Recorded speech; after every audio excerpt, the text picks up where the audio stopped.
गांठों वाला, और प्रति एक दिन जब वो कथा सुनता तो एक एक गांठ टूटती रहती, फटती रहती। कथा सुन रहा है। 7वें दिवस जिस दिन कथा का विश्राम हुआ, उस दिन स्वयं भगवान के पार्षद धुंधकारी को लेने आए। देखिए, ये भागवत की महिमा है और ये कथा की महिमा है कि धुंधकारी जैसा प्रेत भी मुक्त हो गया। और इसका सबसे ज्यादा श्रेय जाता है श्री गोकर्ण जी को। जब तक किसी सद्पुरुष की संगति नहीं होगी तब तक कथा नहीं मिलेगी। प्रेत भी तर सकता है अगर एक सत्पुरुष की संगति हो। बाबा तुलसीदास एक समय, थोड़े समय के लिए काशी में रहते थे। तो काशी में विराजमान थे बाबा तुलसीदास। तो रोज शौच करने जाते और आते समय जो जल बचता वहां एक पत्थर था, उस पे डाल देते। ये उनका नियम ही बन गया था। एक दिन डाल रहे थे जल, तभी एक वहां प्रेत प्रकट हो गया और कहा, हे तुलसीदास जी, आपके स्पर्श किए हुए जल से मैं प्रेत जिसका कोई सामर्थ्य नहीं, वो बोलने के योग्य हुआ। इसलिए अब आप मुझसे कुछ भी मांग लें, आपके स्पर्श से मेरा उद्धार हुआ। देखिए, सत्पुरुषों के स्पर्श में इतनी शक्ति है। तो वो प्रेत कहता है, कुछ भी मांग लीजिए। तो प्रेत की बात सुन के तुलसीदास जी कहते हैं, मैं क्या मांगू? देना चाहते हो तो मुझे मेरे मन जी। प्रेत भागा भागा। तो तुलसीदास जी कह रहे हैं, कहाँ जा रहे हो? कहा, उनका नाम मत लिया करिए, क्योंकि भूत पिशाच निकट नहीं आवे, महावीर जब नाम सुनावे। प्रेत चला गया। फिर थोड़े समय बाद आया, कहा, अब उनका नाम मत लेना, ये तो हम फिर चले जाएंगे। कहा, ठीक है। तो अब वो कहाँ मिलेंगे? अब हनुमान जी कहाँ मिलेंगे? कहा, आपके गांव में जहाँ आप विराजमान हैं काशी के, वहाँ कथा हो रही है।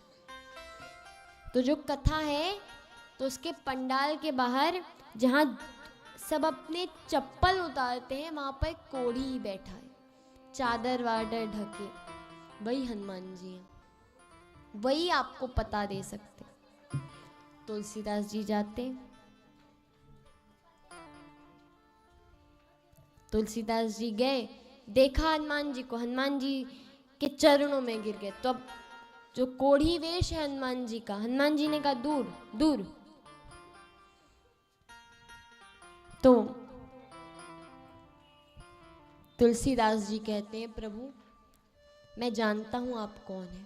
तो हनुमान जी कहते हैं, हम कोई नहीं है, हम कोढ़ी हैं और हमें कोढ़ का रोग है, ये छूने की बीमारी है, छू लोगे तुम्हें भी हो जाएगा।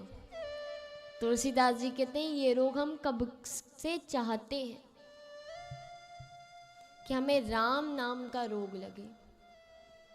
हनुमान जी कहते हैं, अच्छा इन्होंने पहचान ही लिया, भागने से कोई फायदा नहीं। तब हनुमान जी की संगति से, हनुमान जी की कृपा से बाबा तुलसीदास प्रभु राम से मिले। चित्रकूट के घाट पर भई संतन की भीड़, तुलसीदास चंदन घिसत तिलक लेत रघुवीर। तो एक प्रेत की भी मुक्ति हो सकती है सिर्फ सत्पुरुषों का संगत पाके। उनके स्पर्श के जल में इतनी शक्ति है संगति में, उनके साथ रहने, उनके साथ भजन करने, उनके साथ रहने में कितनी शक्ति होगी। तो यहाँ गोकर्ण जी की कृपा से और भागवत जी की कृपा से, जिसके बारे में ये कहा गया है, धन्या भागवती वार्ता प्रेत पीड़ा विनाशिनी, सप्ताहोपि तथा धन्या कृष्ण लोक फल प्रदा। ये कि भजन कितना आवश्यक है, क्योंकि जब आप संसार छोड़ते हैं, जब धुंधकारी ने अपना शरीर त्यागा, जब वो मरा, तब क्या उसके साथ उसके भोग विलास कुछ गया? जो धन उसने चोरी किया वो गया? कुछ नहीं गया। ये हमें समझना चाहिए कि हम जिन चीज़ों से, जिन व्यक्तियों से आसक्त हैं, वो कल नहीं थे, अभी हैं, पर एक दिन वो भी नहीं रहेंगे, कुछ नहीं रहेगा। परमात्मा ही सत्य है। यही हमने पहले श्लोक में समझा था कि सत्य क्या है? परमात्मा। तो जीवन इन संसार के भोगों विषयों में ना लगा के परमात्मा में लगाओ, क्योंकि भजन ही साथ जाएगा।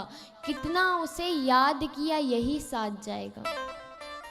क्योंकि कहते हैं, छोड़ कर संसार जब तू जाएगा, कोई ना साथी तेरा साथ निभाएगा। क्या साथ जाता है? भक्ति जितनी की, जितना नाम लिया, जितना कथा सुनी, यही साथ जाता है। बाकी धरा का धरा रह जाता है। धनानि भूमो पशुष्ट गोष्ठे, नारी गृहद्वार जनश्मशाने, देहेशि चितायां परलोक मार्गे, धर्मानुगो गच्छति जीवैका। धन जमीन में रह जाता है। पहले के लोगों के पास बैंक नहीं होता था, तब जमीन में खोद के, गड्ढा खोद के धन अपना छुपाते थे। तो धन भूमि में रह जाता है। पशु पक्षी जो आपने पाले हैं, जो आपके धन का साधन है, वो गौशाला में रह जाते हैं। पत्नी घर तक, घर के दरवाजे तक, संबंधी लोग शमशान तक। और जितने भी शरीर है, जिनका भी शरीर है, संबंधी शमशान में छोड़ते हैं, शरीर चिता तक साथ देता है, वो भी छोड़ देता है। परलोक मार्ग में क्या जाता है? उस परमात्मा के पास क्या जाता है? आप धर्म, आपने कितनी कथा सुनी, परमात्मा नहीं पूछता आपने और क्या किया। कथा सुनी कि नहीं सुनी, सुनी भी तो ध्यान लगा के सुनी कि नहीं सुनी, बस इतना पूछता है। छोड़ कर संसार जब तू जाएगा, कोई न साथी तेरा